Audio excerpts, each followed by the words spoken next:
നമസ്കാരം, ദിയാസ് കിച്ചൺ റൂമിലേക്ക് സ്വാഗതം. ഇന്ന് നമുക്ക് നാടൻ ഊണ് തയ്യാറാക്കുന്ന കണ്ടു നോക്കിയാലോ. പാവയ്ക്ക പുളിശ്ശേരിയും പച്ച ഏത്തക്ക തോരനും മീൻ വറുത്തതും.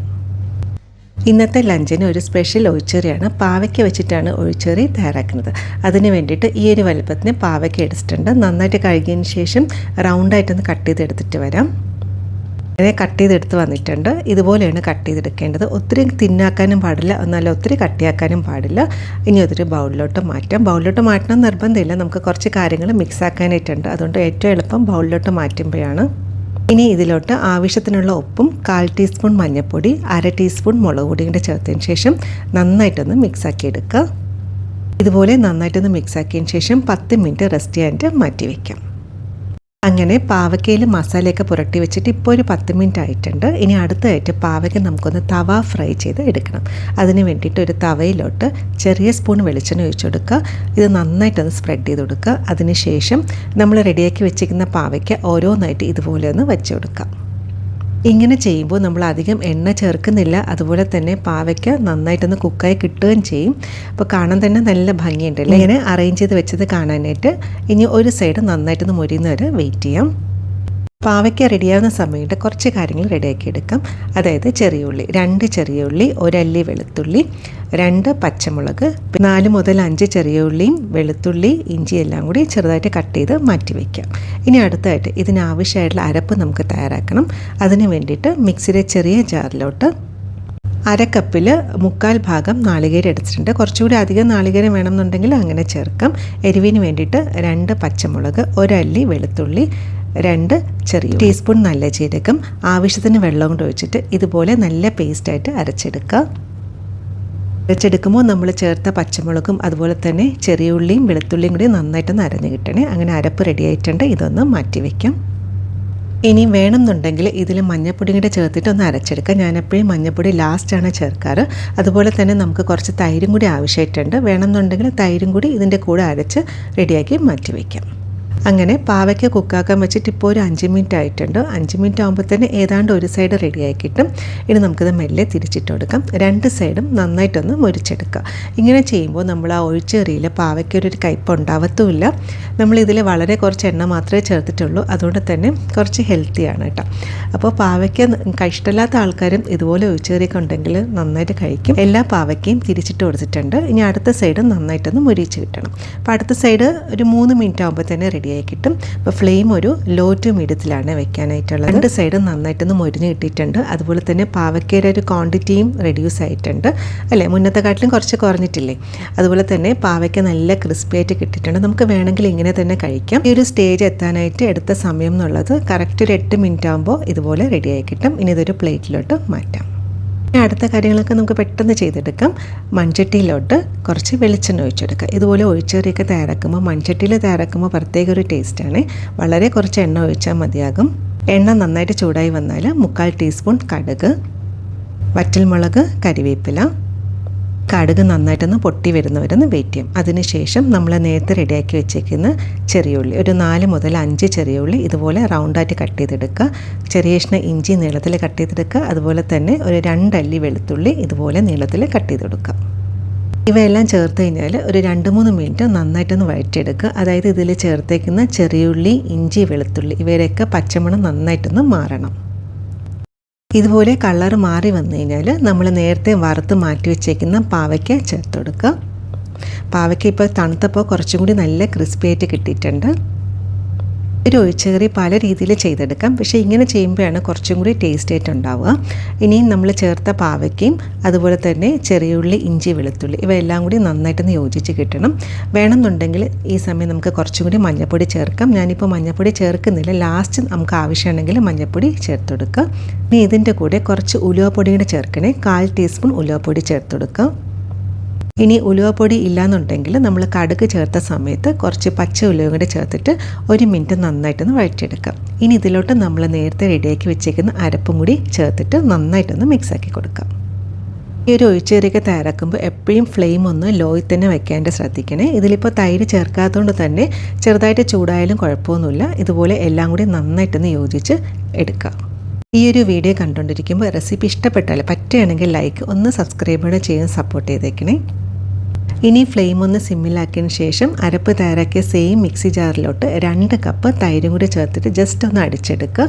ആവശ്യമുണ്ടെങ്കിൽ കുറച്ചും കൂടി വെള്ളം ചേർത്തിട്ട് അരച്ചെടുക്കാം. ഇങ്ങനെ ചെയ്യുമ്പോൾ ഒട്ടും കട്ടയൊന്നും ഇല്ലാതെ നല്ല സ്മൂത്തായിട്ട് കിട്ടും. വേണമെന്നുണ്ടെങ്കിൽ ഒരു സ്പൂൺ വെച്ചിട്ട് നന്നായിട്ടൊന്ന് മിക്സാക്കി എടുക്കാം. പക്ഷേ ഇതായിരിക്കും കുറച്ചും കൂടി ഈസി ആയിട്ടുള്ളത്. നമ്മുടെ കൂട്ടെല്ലാം കൂടി നന്നായിട്ടൊന്ന് യോജിച്ച് കിട്ടിയിട്ടുണ്ട്. ഇനി ഇതിലോട്ട് നമ്മൾ റെഡിയാക്കി വെച്ചേക്കുന്ന തൈരും കൂടി ചേർത്ത് കൊടുക്കുക. തൈര് ചേർത്ത് കഴിഞ്ഞാൽ തിളയ്ക്കാൻ പാടില്ല കേട്ടോ, അത് പ്രത്യേകം ശ്രദ്ധിക്കണേ. ഇനി മിക്സി കഴുകി കുറച്ചും കൂടി വെള്ളം ചേർത്ത് കൊടുക്കുക. നമുക്ക് എത്രയാണോ ഒഴിച്ചെറിക്ക് കൺസിസ്റ്റൻസി ആവശ്യമുള്ളത് അതനുസരിച്ചിട്ട് വെള്ളം ചേർക്കാം. ഇത് നന്നായിട്ടൊന്ന് മിക്സാക്കി കൊടുക്കുക. ഫ്ലെയിം തീരെ സിമ്മിലാക്കി വെക്കണേ, കാരണം തൈര് ചേർത്തുകൊണ്ട് തന്നെ തിളയ്ക്കാൻ പാടില്ല. തിളച്ച് കഴിഞ്ഞാൽ പിരിഞ്ഞു പോകാനുള്ള ചാൻസസ് ഉണ്ട്. അതുകൊണ്ട് തന്നെ ഇതുപോലെ കൈയെടുക്കാതെ ഇളക്കിക്കൊണ്ടിരിക്കുക. ഏതാണ്ട് 1 മിനിറ്റ് ആകുമ്പോഴത്തേക്ക് നമുക്ക് ഉപ്പ് നോക്കണം. അതുപോലെ തന്നെ മഞ്ഞൾപ്പൊടി കുറഞ്ഞു എന്ന് തോന്നുകയാണെങ്കിൽ കുറച്ചും കൂടി മഞ്ഞൾപ്പൊടി ചേർക്കാം. ഉപ്പ് നോക്കിയപ്പോൾ ഉപ്പിൻ്റെ കുറച്ചൊരു കുറവുണ്ടായിരുന്നു. ഇപ്പോൾ കുറച്ച് ഉപ്പും അതുപോലെ തന്നെ ഒരു 1/4 ടീസ്പൂൺ മഞ്ഞൾപ്പൊടിയും കൂടി ചേർക്കുന്നുണ്ട്. ഉപ്പും മഞ്ഞൾപ്പൊടിയും കൂടെ ചേർത്തതിന് ശേഷം 1 മിനിറ്റ് നന്നായിട്ട് ഇളക്കി കൊടുക്കുക. ചെറുതായിട്ടൊന്ന് ചൂടാവാനേ പാടുള്ളൂ. ഇതിൽ പാവയ്ക്ക ആദ്യമേ തന്നെ ചെറുതായിട്ടൊന്ന് ഡ്രൈ റോസ്റ്റ് ചെയ്ത് എടുത്തുകൊണ്ട് തന്നെ ഇതിൽ ആ പാവയ്ക്കയുടെ കയ്പ്പ് ഒട്ടും ഉണ്ടാവില്ല. വളരെ ടേസ്റ്റി ആയിട്ടുള്ളൊരു ഒഴിച്ചെറിയാണ്. ഇതിൽ ആ തൈരിൻ്റെ ചെറിയൊരു പുളിപ്പും അതുപോലെ തന്നെ പാവയ്ക്കയുടെ ചെറുതായിട്ടൊരു കയ്പ്പ് രസം അധികമില്ല കേട്ടോ, ചെറിയ കയ്പ്പ് രസം മാത്രമേ ഉള്ളൂ. അടിപൊളി ടേസ്റ്റാണ്. അങ്ങനെ ഒഴിച്ചെറി റെഡി ആയിട്ടുണ്ട്. ഇനി അടുത്തായിട്ട് നമുക്കൊരു തോരൻ തയ്യാറാക്കാം. അതിന് വേണ്ടിയിട്ട് ഏത്തക്ക, അതായത് പച്ച ഏത്തക്കയാണ് എടുത്തേക്കുന്നത്. റോ ബനാന എന്ന് ഇംഗ്ലീഷിൽ പറയും. അപ്പോൾ ഇതിൻ്റെ തോല് കളഞ്ഞതിന് ശേഷം ചെറുതായിട്ടൊന്ന് കട്ട് ചെയ്തിട്ട് വരാം. ഇതുപോലെ ക്യൂബ്സ് ആയിട്ടൊന്ന് കട്ട് ചെയ്തെടുക്കുക. കട്ട് ചെയ്യുമ്പോൾ അതിൻ്റെ തോല് മുഴുവനോടെ മാറ്റിയിട്ടില്ല, ഇടയ്ക്ക് നമുക്ക് തോലും കൂടെ കാണാനായിട്ട് കഴിയുന്നുണ്ടല്ലേ. അപ്പോൾ ഇതിൽ കുറച്ച് കറ ഉണ്ടാവാനുള്ള ചാൻസസ് ഉണ്ട്. അത് മാറാനായിട്ട് നമുക്കിത് മുങ്ങി നിൽക്കുന്ന രീതിയിൽ കുറച്ച് ഇതുപോലെ വെള്ളം ഒഴിച്ചെടുക്കുക. അതിനുശേഷം വേണമെന്നുണ്ടെങ്കിൽ കുറച്ച് ഉപ്പും, ഞാനിപ്പോൾ മഞ്ഞൾപ്പൊടി മാത്രമേ ചേർക്കുന്നുള്ളൂ, മഞ്ഞൾപ്പൊടി കൂടി ചേർത്തതിന് ശേഷം നന്നായിട്ടൊന്ന് മിക്സാക്കി 10 മിനിറ്റ് റെസ്റ്റ് ചെയ്യാനായിട്ട് മാറ്റി വയ്ക്കാം. അന്നേരം ഇതിൻ്റെ കറയൊക്കെ ഒന്ന് മാറിക്കിട്ടും. ഏത്തക്ക റെഡിയാകുന്ന സമയം കൊണ്ട് ഇതിനാവശ്യമുള്ള അരപ്പ് തയ്യാറാക്കാം. മിക്സിയുടെ ചെറിയ ജാറിലോട്ട് കുറച്ച് നാളികേരം നമ്മുടെ ഇഷ്ടത്തിനനുസരിച്ച് കൂട്ടുകയോ കുറയ്ക്കുകയോ ചെയ്യാം. ഞാനിപ്പോൾ വളരെ കുറച്ച് നാളികേരം മാത്രമേ എടുത്തിട്ടുള്ളൂ. ഇനി നമുക്ക് ആവശ്യമായിട്ടുള്ളത് കുറച്ച് ചെറിയുള്ളിയും വെളുത്തുള്ളിയും. ചെറിയുള്ളി ഒരു 4 ചെറിയുള്ളി എടുത്തിട്ടുണ്ട്. അതുപോലെ തന്നെ 3 വെളുത്തുള്ളി. ഇതിൽ വെളുത്തുള്ളി മസ്റ്റായിട്ട് ചേർക്കണേ. കൂടെ തന്നെ കരിവേപ്പില, ഒരു ചെറിയ സ്പൂണ് നല്ല ജീരകം. എരിവിന് വേണ്ടിയിട്ട് 2 വറ്റൽമുളകും കൂടെ ചേർത്തതിന് ശേഷം ഒന്ന് ഒതുക്കിയെടുക്കുക. ഇതുപോലെയാണ് ഒതുക്കിയെടുക്കേണ്ടത്. നമ്മൾ ചേർത്ത ആ ഒരു ചെറിയ ഉള്ളിയും വെളുത്തുള്ളിയൊക്കെ നന്നായി ചതച്ചെടുക്കണം. അങ്ങനെ നമ്മുടെ കൂട്ട് റെഡി ആയിട്ടുണ്ട്. ഏതാണ്ട് ഒരു 10 മിനിറ്റ് ആയപ്പോൾ ഏത്തക്ക ഞാനൊന്ന് കഴുകിയെടുത്ത് വന്നിട്ടുണ്ട്. കഴുകുമ്പോൾ ഇതുപോലെ അരിപ്പ് ഉപയോഗിക്കുകയാണെന്നുണ്ടെങ്കിൽ കഴുകാൻ കുറച്ചും കൂടി ഈസി ആയിരിക്കും. ഒരു കടായിലോട്ട് നമ്മൾ റെഡിയാക്കി വെച്ചേക്കുന്ന ഏത്തക്കയും ആവശ്യത്തിന് ഉപ്പും 1/4 ടീസ്പൂൺ മഞ്ഞൾപ്പൊടി, വേകാൻ ആവശ്യമുള്ള വെള്ളം, ഞാനിപ്പോൾ ഒരു 1/2 കപ്പ് വെള്ളമാണ് ചേർക്കുന്നത്. വെള്ളം കൂടെ ചേർത്തിട്ട് നന്നായിട്ടൊന്ന് മിക്സാക്കിയതിന് ശേഷം ഒരു 10 മുതൽ 15 മിനിറ്റ് അടച്ചു വെച്ചിട്ടൊന്ന് വേവിച്ചെടുക്കും. അതായത് ഏത്തക്ക വേകുന്ന ഒരു സമയം. ഏത്തക്ക വേഗം വെച്ചിട്ട് ഇപ്പോൾ ഒരു 15 മിനിറ്റ് ആയിട്ടുണ്ട്. ഇടയ്ക്കിടയ്ക്കൊന്ന് ഇളക്കി കൊടുത്തിട്ടുണ്ടായിരുന്നു. അപ്പോൾ വെള്ളം ചേർക്കുമ്പോൾ ഒത്തിരി അങ്ങ് വെള്ളം ഒഴിക്കല്ലേ, അതായത് ഏത്തക്ക വേകാൻ ആവശ്യമായിട്ടുള്ള വെള്ളം മാത്രമേ ചേർക്കാവൂ. ഞാനിപ്പോൾ ചേർത്ത വെള്ളം പാകത്തിനായിരുന്നു. ഏത്തക്ക പാകത്തിനൊന്ന് വെന്ത് കിട്ടിയിട്ടുണ്ട്. ഇനി ഇതിലോട്ട് നമുക്ക് നേരത്തെ റെഡിയാക്കി വെച്ചേക്കുന്ന കൂട്ടുണ്ടല്ലോ, നാളികേരത്തിൻ്റെ കൂട്ട് ചേർത്ത് കൊടുക്കാം. ഇത് നന്നായിട്ടൊന്ന് മിക്സാക്കി കൊടുക്കുക. ഈ സമയം നമ്മൾ ഉപ്പ് നോക്കിയാൽ കറക്റ്റായിട്ട് അറിയാൻ പറ്റില്ല.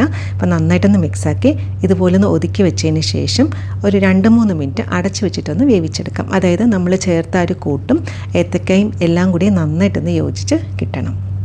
ഇപ്പോൾ അടച്ച് വെച്ചിട്ട് ഏതാണ്ട് ഒരു 2 മിനിറ്റ് ആയിട്ടുണ്ട്. അടച്ച് വെക്കുമ്പോൾ ഫ്ലെയിം തീരെ സിമ്മിലാക്കി വെക്കണേ. അങ്ങനെ നമ്മുടെ തോരൻ ഏതാണ്ടായിട്ടുണ്ട്. ഇനി ഇത് നന്നായിട്ടൊന്ന് മിക്സാക്കി കൊടുക്കുക. ഈ സമയം ഉപ്പ് നോക്കുക, ഉപ്പ് ആവശ്യമാണെങ്കിൽ ഉപ്പ് ചേർത്ത് കൊടുക്കുക. ഞാൻ ഉപ്പ് നോക്കിയപ്പോൾ ഉപ്പ് പാകത്തിനാണ്. അങ്ങനെ നമ്മുടെ തോരൻ റെഡി ആയിട്ടുണ്ട്. ഇനി ലാസ്റ്റ് നമുക്ക് താളിച്ചും കൂടി ചേർക്കണം. അതാണ് ഇതിൻ്റെ ഒരു ഹൈലൈറ്റ്. പാനിലോട്ട് കുറച്ച് വെളിച്ചെണ്ണ ഒഴിച്ചെടുക്കുക. വെളിച്ചെണ്ണ നന്നായിട്ട് ചൂടാകുമ്പോൾ കടുക്, വറ്റൽമുളക്, കരിവേപ്പില ഇവയെല്ലാം കൂടി നന്നായിട്ടൊന്ന് മൂത്ത് വന്നു കഴിഞ്ഞാൽ റെഡിയാക്കി വെച്ചേക്കുന്ന തോരനിലോട്ട് ഒഴിച്ചെടുക്കുക. ഇനി ഒരു 5 മിനിറ്റ് അടച്ചു വെച്ചിട്ട് റെസ്റ്റ് ചെയ്യാൻ വേണ്ടി സ്വാദേറിയ തോരനും റെഡി ആയിട്ടുണ്ട്. താളിച്ച് ചേർത്ത് കഴിഞ്ഞാൽ 5 മിനിറ്റ് കഴിഞ്ഞിട്ട് എല്ലാം കൂടി നന്നായിട്ടൊന്ന് മിക്സാക്കി കൊടുക്കുക. നല്ലൊരു മണമൊക്കെ വരുന്നുണ്ട്. അങ്ങനെ നമ്മുടെ തോരനും റെഡി ആയിട്ടുണ്ട്. പാവയ്ക്ക പുളിശ്ശേരിയുടെ ചൂട് ചെറുതായിട്ട് മാറിയിട്ടുണ്ട്. കറി കുറച്ചും കൂടി ഒന്ന് കുറുകി കിട്ടിയിട്ടുണ്ട്. നല്ല വെള്ള ചോറിൻ്റെ മുകളിലോട്ട് ഇതുപോലെ പാവയ്ക്ക പുളിശ്ശേരി ഇതുപോലെ ഒന്ന് ഒഴിച്ചു കൊടുക്കുക. കൂടെ തന്നെ നമ്മൾ റെഡിയാക്കി വെച്ചിരിക്കുന്ന ഏത്തക്ക തോരനും മീൻ വറുത്തതും. ഇതാണ് ഇന്നത്തെ ലഞ്ച്. ഇന്നത്തെ റെസിപ്പി എല്ലാവർക്കും ഇഷ്ടപ്പെട്ടാണെന്ന് വിചാരിക്കുന്നു. തീർച്ചയായും ട്രൈ ചെയ്ത് നോക്കുക. ഫീഡ്ബാക്കും കൂടെ അറിയിക്കാൻ മറക്കരുത്. പറ്റുന്ന പോലെ സന്തോഷിച്ചിരിക്കുക. ഇതുപോലെ വേറെ റെസിപ്പി ആയിട്ട് കാണാം. Thank you.